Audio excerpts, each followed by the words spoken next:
குயவன் ஒரு பாத்திரத்தை எதுக்காக யூஸ் பண்ணணும்னு மனசுல திங்க் பண்ணதுக்கு அப்புறம் தான் அந்த பாத்திரத்தை பண்ணுவான், உருவாக்கும். ஒரு பாத்திரத்தை அவன் உருவாக்குறதுக்கு முன்னாடியே அவனுடைய நினைப்பெல்லாம் குக்கரா, கண்டிப்பா அதை சமைக்கிறதுக்கு, ஃபேனா, கண்டிப்பா அது காத்த கொண்டு வர்றதுக்கு.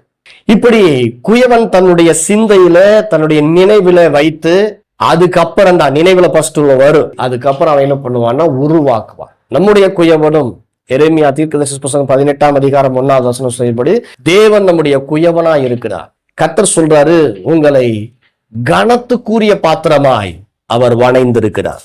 கனவீனத்துக்குரிய பாத்திரம் அல்ல, நீங்க எல்லாருமே கனத்துக்குரிய பாத்திரம்.